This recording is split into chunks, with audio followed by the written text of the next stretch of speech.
Hello प्रिय देशवासियों, नमस्कार। आज मैं अम्बेडकरवाद बनाम आडंबरवाद चैनल में आपका स्वागत करता हूं। मैं तहे दिल से आपका अभिनंदन करता हूं, वंदन करता हूं, नमन करता हूं। आज मैं अम्बेडकर जी के उस अंतिम क्षणों के बारे में चर्चा करेंगे कि उनकी मौत कैसी हुई और मौत से पहले उन्होंने क्या क्या किया। तो कहानी शुरू होती है 12 नवंबर 1956 से। 12 नवंबर 1956 को अम्बेडकर जी नेपाल की यात्रा में निकले थे और जब नेपाल की यात्रा में निकले तो 14 नवंबर 1956 को उनको विश्व धर्म सम्मेलन जो आयोजित किया गया था धर्म परिवर्तन के लिए, तो धर्म परिवर्तन के लिए जो सभा का आयोजन किया गया था उस आयोजन का नेतृत्व नेपाल के महाराजा महेंद्र जी ने किया था। जब अम्बेडकर जी उस मंच पर पहुंचे हैं तो महाराजा ने अम्बेडकर जी को अपने बगल में बैठाया। इससे पता चलता है कि अम्बेडकर जी का कद, उनकी हैसियत दुनिया में कितनी ऊंची थी कि महाराजा जी ने उनको अपने बगल में बैठाया। वहाँ का जो धर्म परिवर्तन सम्मेलन आयोजन हो रहा था, उस आयोजन के समापन पर अम्बेडकर जी जब भारत की तरफ लौटते हैं तो लौटने से पहले वो लुम्बिनी जाते हैं, जहाँ पर गौतम बुद्ध का जन्म हुआ था। वहाँ दर्शन करते हैं। फिर उसके बाद बिहार जाते हैं। बिहार में बोध गया में वो दर्शन करते हैं। इसके बाद अशोक वृक्ष का जो मशहूर लाट था उसको भी देखते हैं और फिर वापस दिल्ली लौटते हैं। दिल्ली में उनका घर 26 अलीपुर रोड पर था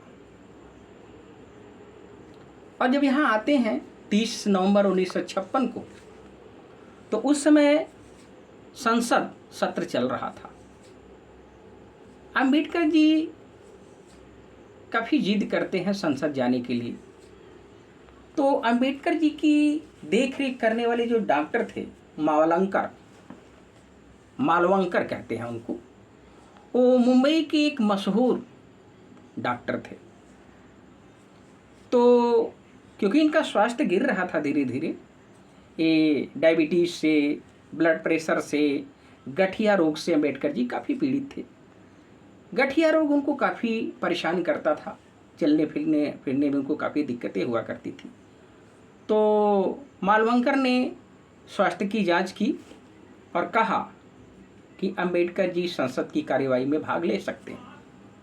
तो 4 दिसंबर 1956 को अम्बेडकर जी संसद में भाग लेते हैं और संसद में भाग लेने के बाद दोपहर के समय वापस आते हैं, विश्राम करते हैं। इसके बाद जो उनकी ज़िंदगी में सबसे बड़ा रोल अदा करने वाला इंसान रहा वो नानक चंद रत्तू। ये नानक चंद रत्तू पंजाब का रहने वाला था, पंजाब होशियारपुर का रहने वाला था। बड़ा तेज तर्राक नौजवान था। ये काम के सिलसिले में दिल्ली आया था, अम्बेडकर जी से मुलाकात हुई और अम्बेडकर जी ने अपनी सेवा में इसे रख लिया। 1940 से लेकर के 1956 तक अम्बेडकर जी का निजी सचिव रहा। अम्बेडकर जी की किताबों को छपवाने में, उनके लेटर को प्रिंटिंग कराने में, टाइपिंग कराने में काफ़ी योगदान नानक चंद रत्तू का रहा। उसके बाद जो 5 दिसंबर आता है 1956 का वो दिन, तो सुबह बाबा जी 8:30 बजे उठे थे। सविता अम्बेडकर जी उनको चाय लेके जाती हैं और वो चाय पीते हैं। नानक चंद रत्तू भी चाय पीता है। चाय पीने के बाद बाबा जी कुछ काम वगैरह अपना करते हैं। फिर जब दोपहर होता है तो सविता अम्बेडकर जी, जैसा कि अपनी किताब अम्बेडकर राज्य सहवा 7 में लिखा उन्होंने कि दोपहर 5 तारीख को दोपहर में बाबा जी, सविता अम्बेडकर और मालवंकर तीनों बैठ कर के खाना खाते हैं। खाना खाने के बाद अम्बेडकर जी सोने चले जाते हैं। जब अम्बेडकर जी सोने चले जाते हैं तो सविता जी बाजार निकलती हैं। करीब करीब दिन का 2:30 बज रहा था। मालवंकर भी, क्योंकि उस दिन उसे मुंबई जाना था, तो कुछ खरीदारी करने के लिए वो भी मार्केट जाता है। बाबा जी इधर सो रहे थे। ये लोग 2:30 बजे निकले हैं, सविता जी और मालवंकर, और करीब करीब शाम के 5:30 बजे लौटे हैं। तब तक अम्बेडकर जी की नींद खुल चुकी थी और सविता जी का वो इंतजार कर रहे थे। सविता जी जब पहुंचती हैं घर पर तो अम्बेडकर जी काफ़ी गुस्से में थे। शायद बिना बताए वो गई थी, इस बात से वो काफ़ी नाराज़ थे। हालांकि वो मनाती हैं, चाय वगैरह लाती है, लोग पीते हैं, और इसके बाद शाम होता है। शाम के करीब करीब 8 बजे के लगभग जैन धर्म का एक प्रतिनिधि मंडल अम्बेडकर जी से मिलने आता है। उस मंडल का मुख्य कार्य था कि आप जैन धर्म और बौद्ध धर्म की सामंजस्य के बारे में कुछ उन्होंने सहयोग उनसे मांगा अम्बेडकर जी से। अम्बेडकर जी ने कहा कि ठीक है, अगर ऐसी बात है तो अगर आपका कार्यक्रम 6 दिसंबर 1956 को रखा गया है तो मेरे सचिव से, नानक चंद रत्तू से शाम का समय ले लीजिएगा, मैं आऊँगा। लेकिन वहाँ प्रतिनिधि मंडल ने कहा है कि जब मालवंकर शाम को मुंबई जा रहे थे तो अम्बेडकर जी से बात उन्होंने नहीं किया था। इसका मतलब था कि अम्बेडकर जी मालवंकर से नाराज थे, सविता से भी नाराज थे। उसके बाद अम्बेडकर जी जब सभी लोग चले जाते हैं तो अपने काम में लग जाते हैं। उस समय वो जो लेखनी वो कर रहे थे, वो लेखनी उनकी थी बुद्धा एंड हिज धम्मा। तो द बुद्धा एंड हिज धम्मा का प्रस्तावना वो लिख रहे थे और नानक चंद रत्तू को कुछ बोल करके लिखवा भी रहे थे। तो यहाँ पर नानक चंद रत्तू वो काम लिखता है। उसके बाद जब समय हो जाता है, काफ़ी रात का वक्त हो जाता है, तो नानक चंद रत्तू काम पूरा करने के बाद अपने घर चला जाता है। और खाना पीना खाने के बाद अम्बेडकर जी सोने से पहले बुद्ध वंदना करते हैं, बुद्धम शरणम गच्छामि का पाठ करते हैं।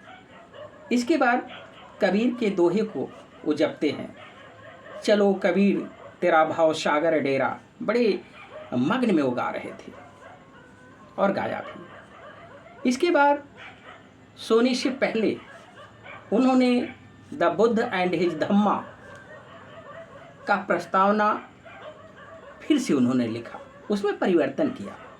इसके बाद सोने चले गए। और जब सोने चले गए तो क्योंकि उनके कमरे में कोई जाता नहीं था, अम्बेडकर जी अपने सोने के कमरे में चले गए। और जब रात बीत गई, सुबह हुआ, तो सुबह 6 दिसंबर 1956 को, जैसा कि सविता अम्बेडकर ने बताया है कि 7:30 बजे वो चाय लेकर के पहुंची हैं और दरवाजे पर से खड़ी होकर के अम्बेडकर जी को पुकार रही हैं, लेकिन अम्बेडकर जी के शरीर में कोई हलचल नहीं था। उसके बाद वो और करीब आती हैं। करीब आने के बाद झकझोर के जब वो देखती हैं तो अम्बेडकर जी के शरीर में कोई मूवमेंट नहीं था। इसके बाद वो सुदामा नौकर को बुलाती हैं और कहती हैं कि जाकर के नानक चंद रत्तू को बुला लाओ, बाबा जी कुछ बोल नहीं रहे हैं। उसके बाद सुदामा जाता है कार द्वारा, नानक चंद रत्तू को बुला के लाता है नानक चंद रत्तू और सुदामा दोनों मिल करके बाबा जी के शरीर पर मालिश करते हैं, मुंह से सांस देने की कोशिश करते हैं। मावलंकर को फ़ोन किया जाता है मुंबई, सविता जी फ़ोन करती है, पूछती है कि ऐसे ऐसे हालात है, क्या किया जाए। तो वहाँ से मावलंकर बोलते हैं कि कोरामाइन का इंजेक्शन दीजिए। जब कोरामाइन का इंजेक्शन दिया जाने लगा तो क्योंकि डेथ बहुत पहले हो चुकी थी, सफलता नहीं मिलती है। उसके बाद ये कन्फर्म हो जाता है कि बाबा जी की मौत हो चुकी है। तो नानक चंद रत्तू क्या करता है कि ऑल इंडिया रेडियो को सूचित करता है, हर जगह फ़ोन करके बताता है कि बाबा की मौत हो चुकी है। इसके बाद चारों तरफ जैसे ये समाचार जंगल की आग की तरह फैलती है और लोगों का दिल्ली में जुटना आरंभ हो जाता है। यहाँ तक कि भारत के प्रधानमंत्री पंडित जवाहरलाल नेहरू भी आते हैं, कैबिनेट के और भी मंत्री आते हैं। इसके बाद यहाँ दिखाया गया कि अंबेडकर जी के खाते में उस दिन देखा गया था 1 रुपया नहीं था। एक कन्फर्म है कि अंबेडकर जी अपने लिए नहीं जी रहे थे, वो दुनिया के लिए जीते थे, समाज के लिए जीते थे। अगर अपने लिए जीते तो उनके अकाउंट में बहुत सारा रुपया होता, लेकिन 1 रुपया भी नहीं था, 1 पैसा नहीं था। ये साबित होता है कि वो देश समाज के लिए अपनी जिंदगी जी रहे थे।